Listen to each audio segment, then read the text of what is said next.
नमस्कार दोस्तों, स्वागत है आपका हमारे YouTube channel the UPSC Chanakya में। दोस्तों, ये हमारे एलिमिनेशन ट्रिक वीडियो का सेकंड पार्ट होने वाला है। इसमें हम कुछ क्वेश्चन को देखेंगे, उसके पीछे की ट्रिक्स को समझेंगे जो आपको यूपीएससी 2025 में क्वेश्चन सॉल्व करने में मदद करेगी। तो दोस्तों, आप हमारे इस टेलीग्राम चैनल को भी ज़रूर ज्वाइन कर लें। इसमें मैं आपको लेटेस्ट अपडेट और यूपीएससी से रिलेटेड क्वेश्चन डालते रहता हूँ। तो आप हमारे वीडियो को लाइक शेयर सब्सक्राइब भी ज़रूर करिए। तो चलिए अब शुरू करते हैं। दोस्तों, मैं आपको ये वीडियो दिखाने से पहले कुछ डिस्क्लेमर देना चाहता हूँ कि मेरी जो ट्रिक है ये 100% एक्यूरेट नहीं है। मतलब मैंने ऐसा ऑब्ज़र्व किया है कि ये 90% एक्यूरेसी रहती है इसकी, जैसे कि आपने मेरी प्रीवियस वीडियो में भी देखा होगा, ट्रेंड वाला खासकर वीडियो। दूसरी चीज़ कि आप इस ट्रिक को तब मत यूज़ करना जब आपको आंसर पता हो। अगर आपको पता है कि इसका आंसर ए है तो आप मेरी ट्रिक मत लगाइए, आप अपने नॉलेज पर भरोसा कीजिए। तीसरी बात कि ये मोस्टली रैंडम और जो बाउंसर क्वेश्चन आते हैं, जो आपको ऐसा लगेगा कि ये तो सिलेबस में ही नहीं है, उस टाइप के क्वेश्चन पे ये एप्लीकेबल होता है दोस्तों। और चौथी चीज़, ये आपको कम से कम 2 ऑप्शन तो एलिमिनेट करने में हेल्प कर देंगे। अब 50% में आपको थोड़ा आपका नॉलेज लक काम लगेगी और ये 2 ऑप्शन एलिमिनेट हो जाएंगे। तो दोस्तों, अब चलिए शुरू करते हैं। तो पहला दोस्तों है स्कीम बेस्ड क्वेश्चन। जैसे कि आजकल पिछले 3-4 सालों में ये ट्रेंड चल रहा है कि कोई एक स्कीम दे देंगे और उसके बेसिस पे आपको कुछ क्वेश्चन दे देंगे। तो उस क्वेश्चन को आपको कैसे हैंडल करना है, आइए देखते हैं। तो चलिए हम इस क्वेश्चन को पहले समझते हैं। कह रहा है विथ रेफरेंस टू प्रधानमंत्री सुरक्षित मातृ अभियान। अब कोई भी स्कीम आती है दोस्तों, तो पहले आप उसे तोड़ के पढ़िए। ये क्या कह रहा है? सुरक्षित यानी प्रोटेक्ट करना, प्रोटेक्शन करना। मातृ यानी ये मदर या वुमेन से रिलेटेड है, और अभियान यानी प्रोग्राम, स्कीम, जो भी आप समझिए। यानी ये कह रहा है कि वुमेन या मदर का प्रोटेक्शन करने की बात कर रहे हैं इसमें। तो कभी भी दोस्तों स्कीम बेस्ड क्वेश्चन आता है तो 2 चीज़ आप ध्यान में रखिए। पहली तो ऑल ऑप्शन कभी करेक्ट नहीं होंगे, मतलब कम से कम एक ऑप्शन तो इनकरेक्ट होगा ही, एक से ज़्यादा भी हो सकता है।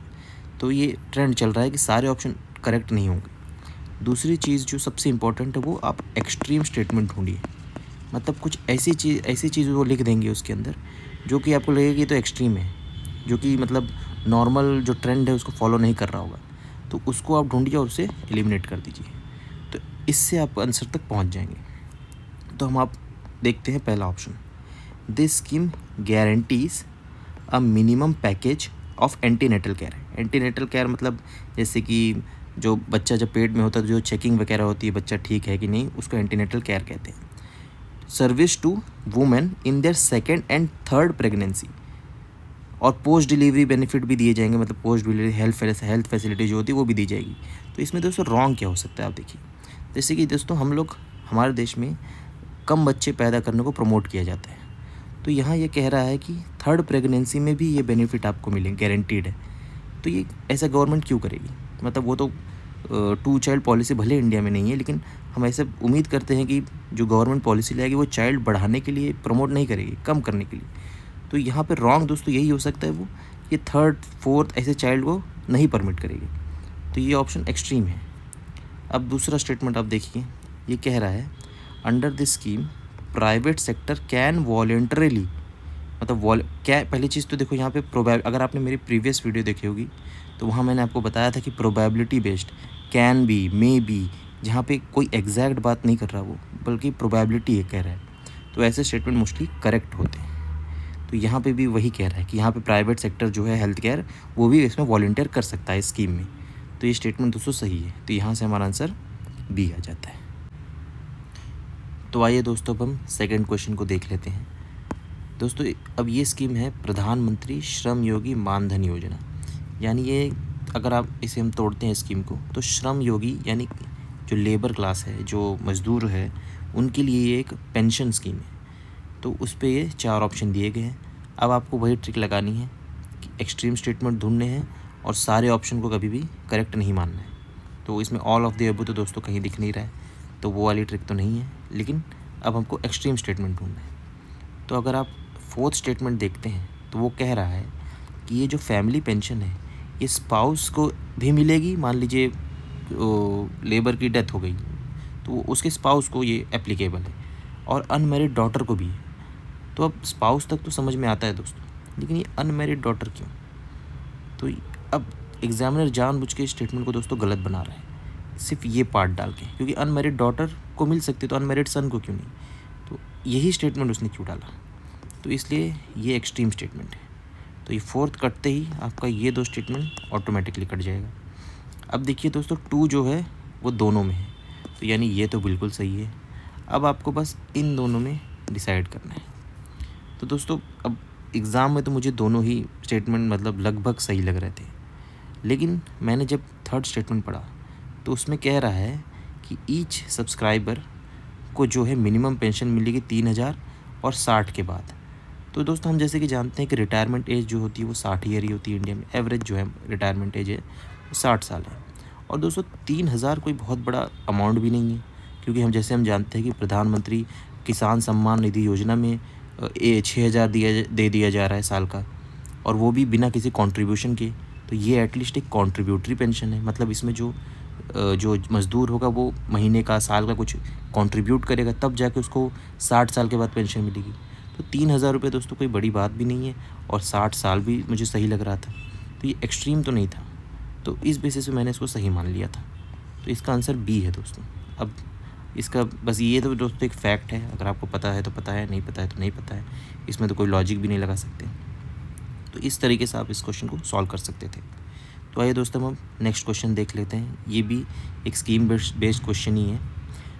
तो अब ये बात कर रहा है दोस्तों अनीमिया मुक्त भारत की। अब दोस्तों पहले मैं आपको बता देता हूँ एनीमिया होता क्या है। तो दोस्तों जैसे कि जानते हैं आप कि हमारे जो रेड ब्लड सेल्स होते हैं वो ऑलमोस्ट सर्कुलर शेप में होते हैं, और उसमें हीमोग्लोबिन होता है जो कि ऑक्सीजन कैरी करता है हमारे ब्लड के थ्रू पूरे बॉडी में। लेकिन कुछ लोगों में एक एडेप्टेशन या म्यूटेशन हो जाता है तो उस आरबीसी का जो शेप है वो सर्कुलर न रह के बल्कि एक सिकल शेप में हो जाता है। इसको सिकल शेप कहते हैं, इसलिए इसको सिकल सेल एनीमिया भी कहते हैं। तो जो हमारे हीमोग्लोबिन का जो साइज़ है वो काफ़ी छोटा रह जाता है, जिस वजह से जो पेशेंट हैं एनीमिया के वो उनके बॉडी में ऑक्सीजन बराबर से ट्रांसपोर्ट नहीं हो पाता। तो दोस्तों ये एक म्यूटेशन है, कुछ लोग में देखा जाता है, खासकर वुमेन में। और दूसरी चीज़ है कि आयरन डेफिशिएंसी का एक बहुत बड़ा रीज़न है इसके लिए, मतलब अगर जो लोग के अंदर आयरन डेफिशिएंसी होती है उन लोगों में सिकल सेल एनीमिया देखा जाता है। तो आइए दोस्तों, अब आपको ये बेसिक इन्फॉर्मेशन अगर पता है तो अब आप इस क्वेश्चन को पढ़िए। सबसे पहले ये कह रहा है कि it provide calcium supplement to children, adolescent and pregnant women. अब दोस्तों इसमें गलत क्या हो सकता है? सब कुछ ठीक है, लेकिन उसने कैल्शियम क्यों लिखा, मैग्नीशियम क्यों नहीं, आयरन क्यों नहीं? जबकि हम जानते हैं कि एनीमिया जो है वो आयरन की डिफिशियंसी से होता है। अब डिफिशियंसी आयरन की है और आप खिला रहे हो कैल्शियम, तो दोस्तों यहाँ पे बस ये एक ही पार्ट रॉन्ग हो सकता था, वो है कैल्शियम। तो अगर आपको बेसिक भी नॉलेज है एनीमिया के बारे में कि वो क्यों होता है, क्योंकि एनीमिया मुक्त भारत प्रोग्राम चला जा रहा है 2025 वगैरह वगैरह, तो आप ये इतना तो आपको नॉलेज होना चाहिए था कि आयरन डिफिशियंसी से होता है, ना कि कैल्शियम से। तो ये इनकरेक्ट है दोस्तों। और जैसे मैंने आपको बताया कि सारे ऑप्शन कभी करेक्ट नहीं होंगे, तो ऑल 4 तो नहीं होगा। अब हम आगे भी देखते हैं। It ran a campaign for delay cord clamping at the time of child birth. अब ये कॉर्ड क्लैंपिंग क्या होता है? डिलेड कॉर्ड क्लैंपिंग मतलब जैसे कि दोस्तों जब बच्चा पैदा होता है तो उसकी नाभि से एक जो एम्बिलिकल कॉर्ड है वो माँ के पेट से जुड़ी हुई होती है, तो पैदा होते ही उसे काट दी जाती है। तो दोस्तों ऐसा कहा जाता है कि तुरंत काटना ठीक नहीं है, क्योंकि अभी अभी बच्चे को न्यूट्रेंट बाहर से नहीं मिल रहा है, तो उसकी माँ से ही उसे न्यूट्रेंट मिल रहा है, तो कुछ देर तक उसे न्यूट्रेंट मिलने दिया जाए। तो इसलिए कह रहे हैं कि वो जो कॉर्ड का क्लैंपिंग है, यानी कॉर्ड को जो काटते हैं उसे डिले किया जाए। तो अगर बच्चे को ब्लड मिलता रहेगा कंटिन्यूसली तो उसे एनीमिया होने के चांसेस कम हैं। तो ये स्टेटमेंट दोस्तों सही है। तीसरा स्टेटमेंट कहता है it provide a periodic deworming to children and adolescent. दोस्तों जो वॉर्म्स होते हैं, अगर आपने वॉर्म से रिलेटेड जो बच्चों में डिजीज़ होती है उसके बारे में अगर आपने पढ़ा हो, तो वो जो वॉर्म होते हैं दोस्तों वो हमारे इंटेस्टाइन में जाते हैं, और हमारे इंटेस्टाइन से जो न्यूट्रिएंट होते हैं हमारे खाने में वो ब्लड से खींच लेते हैं, तो उसकी वजह से हमारे बॉडी में आयरन की डिफिशियंसी हो जाती है। तो मैंने आपको क्या बताया, आयरन की डिफिशियंसी यानी एनीमिया। तो ये भी स्टेटमेंट दोस्तों सही है। ये कह रहा है कि हमको डीवॉर्मिंग करनी है, यानी हमारे जो इंटेस्टाइन में जो वॉर्म्स है उसको निकालना है ताकि ये एनीमिया, आयरन डिफिशियंसी ये कम हो। अब आइए हम दोस्तों देखते हैं चौथा स्टेटमेंट। ये कह रहा है कि it address non nutrition causes of anaemia like malaria, ये सब प्रॉब्लम भी सॉल्व करता है। मतलब ये सिर्फ न्यूट्रिशनल सप्लीमेंट नहीं देता बल्कि और भी हॉलिस्टिक तरीके से एनीमिया को सॉल्व करता है। तो दोस्तों ये चीज़ तो बिल्कुल सही है, क्योंकि गवर्नमेंट ऑफ इंडिया जब भी कोई पॉलिसी बनाती है तो वो हॉलिस्टिक होती है, कोई एक ही चीज़ को ध्यान में रखे नहीं बनाई जाती। तो दोस्तों ये आपको मैं एक बैकग्राउंड बता देता हूँ इस एनीमिया का, कि एनीमिया जो दोस्तों है ये एक म्यूटेशन है मलेरिया से बचने के लिए। तो दोस्तों जो ट्राइबल इलाके हैं हमारे देश में, वहाँ पे मलेरिया के प्रॉब्लम बहुत ज़्यादा है, जिस वजह से लोगों की मौतें काफ़ी हो रही थी। तो बॉडी ने इसको देखते हुए एक एडेप्टेशन किया अपने इस आरबीसी में। तो इससे क्या हुआ कि हमारे आरबीसी का शेप जो है कुछ लोगों में सिकेल हो गया, यानी उनकी जो हीमोग्लोबिन का साइज़ भी कम हो गया। तो जो मच्छर जो मलेरिया का जो पैरासाइट होता है वो इस हीमोग्लोबिन पे ही ज़िंदा होते हैं, जो इसका जो ऑक्सीजन होता है उसी को वो कंज्यूम करते हैं। तो जब उसका साइज़ ही छोटा हो गया तो वो ज़िंदा ही नहीं रह पाएंगे। तो दोस्तों ये सिकल सेल जो है ये एक एडेप्टेशन है ताकि इंसान ज़िंदा रह सके। तो ये मैं एक्स्ट्रा इन्फॉर्मेशन दे रहा हूँ आपको, इससे कोई रिलेशन नहीं है, लेकिन आप इतना बस समझ लीजिए कि ये होलिस्टिक पॉलिसी थी, तो ये हर चीज़ को एड्रेस करती है। तो इस तरीके से दोस्तों जो आंसर है वो सी है, ओनली 3। तब हम नेक्स्ट स्कीम देख लेते हैं एनीमिया मुक्त भारत के बाद। ये कोई स्कीम नंबर 51। तो इसमें दोस्तों जो जननी सुरक्षा योजना की बात कर रहा है। अब इस स्कीम को भी आप तोड़िए, जननी यानी वुमेन, मदर, आप जो भी समझ लीजिए, सुरक्षा यानी वापस से प्रोटेक्शन। ये सेम हर साल दोस्तों वुमेन पे स्कीम आएगी, मतलब कोई भी जो वनरेबल सेक्शन है उन पे स्कीम होगी, जैसे कि चाइल्ड, कोई डिसेबल्ड, उस तरीके के लोगों पे स्कीम आएगी। तो आइए अब हम ऑप्शन देख लेते हैं। सबसे पहले मैंने आपको क्या कहा था कि ऑल ऑप्शन कभी करेक्ट नहीं होंगे, तो डी निकाल दीजिए। एक ऑप्शन तो इनकरेक्ट होगा ही, एक से ज़्यादा भी हो सकता है। अब पहला ऑप्शन आप पढ़िए, it is a safe motherhood intervention. देखिए अब जननी से पता चल रहा है मदरहुड तो है, ऑफ स्टेट हेल्थ डिपार्टमेंट। हाँ, अब मैं आपको दोस्तों एक बात बताता हूँ, कभी भी कोई स्कीम, प्रोग्राम, कोई भी चीज़ पूछी गई है और उसका एक पेरेंट ऑर्गेनाइजेशन बताई गई है, जैसे कि मान लीजिए ये पर्टिकुलर स्कीम इस पर्टिकुलर ऑर्गेनाइजेशन ने शुरू की है, या फिर ये एक्स इंटर चीज़ यूएन ने शुरू किया है, या WTO की इनिशिएटिव है, ऐसे कुछ भी देता है। आपको मैं अपने ट्रिक में दिखाता हूँ। कहाँ गया,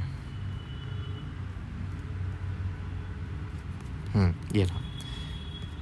When initiative and its parent organization is asked, it is mostly incorrect. कोई इंस्टीट्यूशन कह दिया कि ये चीज़, ये पर्टिकुलर स्कीम इस इंस्टीट्यूशन ने शुरू की है, तो वो स्टेटमेंट मोस्टली रॉन्ग होगा। तो आइए दोस्तों अब हम इसे यहाँ अप्लाई करते हैं, तो ये इनकरेक्ट हो जाएगा। उस हिसाब से कह रहा है कि स्टेट हेल्थ डिपार्टमेंट ने शुरू किया है, जबकि ऐसा नहीं है। अब हम आते हैं दूसरे स्टेटमेंट पे। अब ये ऑब्जेक्टिव की बात कर रहा है इस स्कीम की। Its objective is to reduce maternal mortality among poor pregnant women. तो बिल्कुल वुमेन के लिए ही है जननी सुरक्षा यानी प्रोटेक्शन यानी रिड्यूस मैटरनल मॉर्टेलिटी। तो ये तो सही लग रहा है। अब तीसरा एम की बात कर रहा है। ये कह रहा है कि ये प्रमोट करता है institutional delivery of pregnant women. Institutional delivery मतलब किसी एक्सपर्ट के अंतर्गत डिलीवरी की जाए, जैसे डॉक्टर, आशा वर्कर, मतलब अपने से ही कोई दाई अम्मा जो होती थी पहले के टाइम पे, उनसे नहीं। तो इससे क्या होता है दोस्तों, मैटरनल मोर्टेलिटी कम होती है अगर कोई एक्सपर्ट के निगरानी में प्रेग्नेंट वुमेन डिलीवरी हो रही है तो ये तो दोस्तों सही लग रहा है, क्योंकि जनरल सुरक्षा उसी के लिए लाया ही गया है कि मदरहुड के लिए। अब चौथा स्टेटमेंट देखिए दोस्तों, its objective is includes providing public health facility to sick infant यानी जो बच्चा पैदा होता है तुरंत 1 साल से जो छोटे बच्चे होते हैं उनको इन्फेंट कहते हैं, उनके लिए ये हेल्थ फैसिलिटी भी प्रोवाइड करेगी इस स्कीम के थ्रू। अब दोस्तों अगर आप स्कीम का नाम पढ़ेंगे तो ये जननी सुरक्षा योजना है। इसी तरह से एक स्कीम और आई है शिशु सुरक्षा योजना। तो ये जो बात इसने 4th स्टेटमेंट में लिखी है, ये उस स्कीम का पार्ट है। तो अगर आप देखेंगे तो ये चौथा स्टेटमेंट जो है ये अपने मेन टॉपिक से भटक चुका है। ये जनरली सुरक्षा की बात नहीं कर रहा है, ये शिशु सुरक्षा की बात कर रहा है। तो इस तरीके से फोर्थ स्टेटमेंट दोस्तों इनकरेक्ट हो जा रहा है। तो इस तरह से आंसर बी आ जाता है। तो स्कीम में सारे ऑप्शन कभी करेक्ट नहीं होंगे और टॉपिक से भटका हुआ एक्सट्रीम स्टेटमेंट कभी करेक्ट नहीं होंगे। अब हम दोस्तों 52 नंबर क्वेश्चन को देखते हैं। 52 तो हो ही चुका है दोस्तों। अब हम चलते हैं नेक्स्ट टॉपिक पे, जो कि है परसेंटेज बेस्ड क्वेश्चन। तो कोई भी क्वेश्चन में दोस्तों आपको परसेंटेज टर्म दिखेगा, जैसे 50%, 20%, 30%, तो उसके रॉन्ग होने के चांसेस ज़्यादा है। मैं ये नहीं कहूँगा वो हमेशा रॉन्ग होंगे, पर अब तक का ट्रेंड यही दिखता है कि वो रॉन्ग हो जाते हैं। तो आप ये पहला क्वेश्चन देखिए, ये 23 या 24 का 2023 या 24 का क्वेश्चन है। स्टेटमेंट 1 क्या कह रहा है कि India accounts 3.2% of global export, मतलब जितने भी वर्ल्ड में ग्लोबल एक्सपोर्ट हो रहे हैं उसका 3.2% इंडिया ही करता है। तो मैंने क्या बताया आपको कि परसेंटेज बेस्ड क्वेश्चन जब है, परसेंटेज जहाँ भी आपको दिख जाए उसको आप रॉन्ग मान के चल लीजिए। तो पहला स्टेटमेंट काटते ही आंसर आ जाता है डी। तो आप इस तरीके से भी इसको सॉल्व करते हैं। लेकिन आप स्टेटमेंट 2 भी पढ़ लीजिए, मैनी लोकल कंपनी एंड, तो ये PLI स्कीम की बात कर रहा है, तो बिल्कुल PLI स्कीम इंडिया में लाई गई है, तो इसका आप पढ़ लीजिए। लेकिन डी आंसर है इसका, क्योंकि स्टेटमेंट 1 रॉन्ग है, तो अपने आप ही डी आंसर राइट हो जाता है। अब आप अगर ये दूसरा ऑप्शन देखेंगे, इससे पहले आइए मैं आपको आगे के क्वेश्चन दिखा देता हूँ। क्वेश्चन नंबर 76 देखिए, ये कह रहा है कि statement 1 according to United Nation, एक रिपोर्ट आई है डेवलपमेंट वाटर डेवलपमेंट रिपोर्ट, ये कह रहा है कि इंडिया जो है वो एक्सट्रैक्ट करता है more than 25% of ground water, मतलब अपने बहुत सारा ग्राउंड वाटर वो ज़मीन से निकालता है हर साल। तो दोस्तों ये तो हम जानते हैं कि इंडिया में ग्राउंड वाटर एक्सट्रैक्शन बहुत ज़्यादा है, जिस वजह से बहुत पंजाब हरियाणा में ग्राउंड वाटर की कमी हो रही है। दूसरा स्टेटमेंट कह रहा है दोस्तों कि India need to extract more than a quarter, मतलब 25% से ज़्यादा उसको निकालने की ज़रूरत है ताकि वो अपने पॉपुलेशन की नीड्स को पूरा कर सके। तो यहाँ पे दोस्तों अब आप परसेंटेज देखिए, जहाँ भी आपको परसेंटेज टर्म दिखे उसे आप काट दीजिए, तो आप अपने आंसर तक पहुँच जाएंगे। तो statement 2 is incorrect and statement 1 is correct. तो इस तरीके से दोस्तों ये सॉल्व हुआ। अब नेक्स्ट क्वेश्चन है दोस्तों, यहाँ पे भी आप देखिए स्टेटमेंट 1, स्टेटमेंट 2। अब ये कह रहा है India despite having uranium deposit still dependent on most of, coal पे डिपेंडेंट है फॉर देयर इलेक्ट्रिसिटी प्रोडक्शन। तो दोस्तों ये बात तो बिल्कुल सही है, यूरेनियम इंडिया में पाया जाता है। कुछ लोगों को लगा होगा यूरेनियम तो इंडिया में मिलता ही नहीं क्योंकि हम तो इंपोर्ट कर रहे हैं, ऐसा नहीं है। यूरेनियम झारखंड, राजस्थान, इस तरह के इलाकों में मिलता है। हमारे पास बहुत सारे रिजर्व है, लेकिन हम एक्सट्रैक्ट नहीं कर पा रहे हैं, हमारे पास टेक्नोलॉजी नहीं और उतने ज़्यादा क्वांटिटी में भी नहीं है। लेकिन कोल हमारे पास बहुत ज़्यादा क्वांटिटी में, तो इस वजह से हम कोल यूज़ करते हैं। तो पहला स्टेटमेंट तो सही है। दूसरा यहाँ देखिए एटलीस्ट 60%, अब परसेंटेज आ गए। तो ये स्टेटमेंट कह रहा है कि अगर आपको इलेक्ट्रिसिटी प्रोडक्शन करनी है तो आपको एनरिच करना पड़ेगा यूरेनियम एटलीस्ट 60%। जबकि दोस्तों ये तो इतना एनरिचमेंट से तो न्यूक्लियर बॉम्ब बनता है, 5 to 7% एनरिचमेंट से ही इलेक्ट्रिसिटी जनरेट होती है। तो ये स्टेटमेंट दोस्तों, क्योंकि परसेंटेज क्वेश्चन, तो सेकंड स्टेटमेंट रॉन्ग, तो आप अपने आंसर तक पहुंच जाएंगे। तो दोस्तों इस तरह की ट्रिक आप इस्तेमाल कर सकते हैं। वैसे तो ये 100% सही नहीं होती कभी कभी, लेकिन जब मरता क्या ना करता, जब आपको अपने नंबर ऑफ़ अटैम्प्ट्स बढ़ाने पड़ेंगे तो आपको ये सब ट्रिक इस्तेमाल करनी पड़ेगी।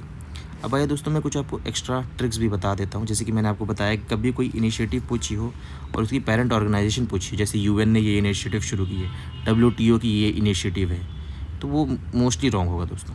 फिर मैंने आपको जैसे ये डेट वाला बताया कि डेट एंड ईयर अगर क्वेश्चन में दिया है तो आप उस डेट एंड ईयर को सही मानिए, वो कभी डेट एंड ईयर से नहीं छेड़ेगा।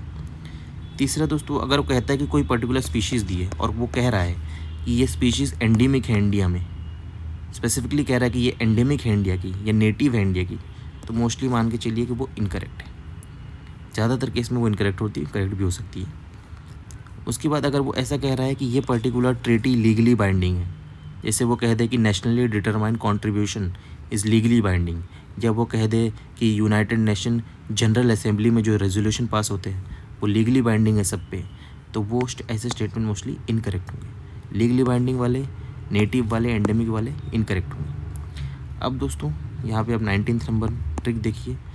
अगर आपको कहीं भी ऐसे लिखा हुआ दिख जाए कि constitution of India defines, do this, classify this, mention this, ऐसे स्टेटमेंट अगर वो कह रहा है कि कॉन्स्टिट्यूशन ऑफ इंडिया में ये चीज़ लिखी हुई है या ये चीज़ डिफाइन है, या कॉन्स्टिट्यूशन ऑफ इंडिया इस चीज़ को क्लासीफाई करता है, इस चीज़ को डिटेल में बताता है, तो ऐसे स्टेटमेंट दोस्तों रॉन्ग होंगे।